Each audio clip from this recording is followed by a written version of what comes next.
Welcome students. Today we will discuss about some examples of evaporation.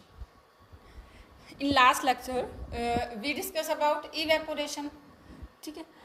And today we will discuss some examples of cooling caused by evaporation from daily life. First of all, why do we sprinkle water on the roof of open ground in summer? ठीक है, गर्मियों में हम क्या देखते हैं कि जो रूफ होती है उसके ऊपर हम लोग क्या डालते हैं, पानी डालते हैं. वो किस लिए डालते हैं, उसके पीछे क्या रीज़न है वो हम पढ़ेंगे. तो हमने देखा था, हमने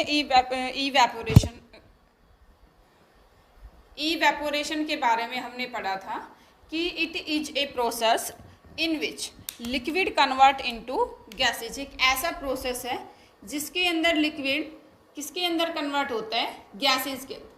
और इसी के साथ हमने देखा था कि जो इवेपोरेशन है वो कैसा इफेक्ट देता है हमें, कूलिंग इफेक्ट. ऐसा क्यों होता है वो हम लोग यहाँ पे जानेंगे, आज पढ़ेंगे. सपोज करो अपने पास क्या है, जैसे ग्राउंड है, हमने इसके ऊपर क्या डाला है, वाटर डाला है. ठीक है, तो जो ये वाटर हमने यहाँ पे डाला है और ये क्या ले रहे हैं, यहाँ पे ग्राउंड ले रहे हैं, नीचे ग्राउंड. क्या करेगा ये जो वाटर है, ये इस ग्राउंड के पास क्या है, हीट एनर्जी. जो ये वाटर है हीट ले लेगा और क्या हो जाएगा, इवेपोरेट, स्कैप कर जाएगा यहाँ से. कि जो भी वाटर होता है वो अपनी सराउंडिंग से क्या ले लेता है, हीट ले लेता है. हीट लेने के बाद जो लिक्विड है वो किस में कन्वर्ट हो जाएगा, वेपर्स के अंदर. ठीक है, तो अब यहाँ की जो हीट है, हीट का लॉस हुआ है, तो जो ग्राउंड है ये कैसा होगा, ये क्या हो जाएगा, ठंडा हो जाएगा. ठीक है, सपोज करो कि किसी के पास क्या है, यहाँ पे 4 बुक है, 4 क्या है, बुक है किसी बच्चे के पास. अगर ये क्या कर दे, 2 बुक किसी और को दे दे या 3 बुक दे दे, तो इसके पास 1 बुक बचेगी, यानी बुक्स की कमी आएगी. सिमिलर मैंने यहाँ पे कंपेयर किया है हीट से. ठीक है, तो ये सराउंडिंग की हीट से क्या करेगा, वाटर मॉलिक्यूल्स सराउंडिंग की हीट को गेन करेगा और किस में यूज करेगा, अपनी स्टेट को कन्वर्ट करने के लिए. ठीक है, सेकंड ऐसे एग्जांपल है, powering of acetone on palm. यानी कि एसीटोन को आप अपने पाल्म पे रख लो, हथेली पे रखोगे, आप क्या देखोगे कि हमें कैसा लगेगा, यहाँ पे ठंडा लगेगा. वो किसके कारण लग रहा है कि जो यहाँ की जो अपने हम हथेली की बात कर रहे हैं, तो यहाँ से पाल्म की बात कर रहे हैं, तो यहाँ की जो हीट है वो कौन ले लेगा, एसीटोन. और किस में यूज हो गई वो हीट, इवेपोरेट होने के लिए. तो यहाँ पे आपको कैसा फील होगा, कूलिंग. सिमिलर यहाँ पे why do we wear cotton clothes in summer.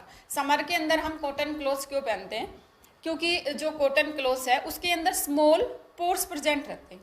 और स्मॉल पोर्स प्रेजेंट रहते हैं तो गर्मियों में क्या होता है, स्वेट आता है, पसीना रहता है बहुत ज़्यादा. तो वो क्या करेगा, उस स्वेट को एब्जॉर्ब कर लेगा कॉटन क्लोथ्स. उसको एब्जॉर्ब करने के बाद वो जो ड्रॉपलेट्स होंगे जस्ट लाइक वाटर, वो क्या करेंगे, जो हमारी बॉडी है वहाँ से और उस कॉटन जो क्लॉथ है वहाँ से क्या ले लेगी, हीट ले लेगी. और वो क्या कर जाएंगे, वहाँ से किस में कन्वर्ट हो जाएंगे, वेपर्स के अंदर. तो हमें कैसा फील होता है, ठंडक फील होगी. ठीक, सेम यहाँ पे हम पढ़ रहे हैं, why do we see water droplets on the outer surface of glass tumbler. कि जो ग्लास टम्बलर हमने रखा है उसके बाहर हम क्या देखते हैं कई बार कि वाटर ड्रॉपलेट्स आ जाते हैं. तो ये वाटर ड्रॉपलेट्स कहाँ से आते हैं, ये देखो,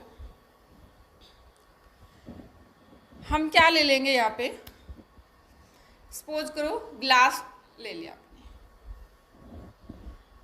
ठीक, अब इसके अंदर आपने क्या डाल दी, आइस डालेंगे. तो अब ये क्या हो जाएगा, यहाँ का जो हिस्सा है ठंडा हो जाएगा, कूल रहेगा. तो यहाँ पे क्या घूम रहे हैं, एयर के अंदर वेपर्स. ये जो वेपर्स है जैसे ही इनको यहाँ पे क्या रहेगा, क्या मिलेगा, कोल्ड सरफेस मिलेगा, तो ये क्या कर जाएंगे, अपने आप को कंडेंस। कंडेंस करने के बाद ये किस में कन्वर्ट हो जाते हैं, ड्रॉप्स के अंदर। तो ये था हमारा why do we see water droplets on the outer surface of glass tumbler का एग्जाम्पल। ठीक, तो ये थे हमारे डेली लाइफ के कुछ एक एग्जाम्पल्स इवेपोरेशन।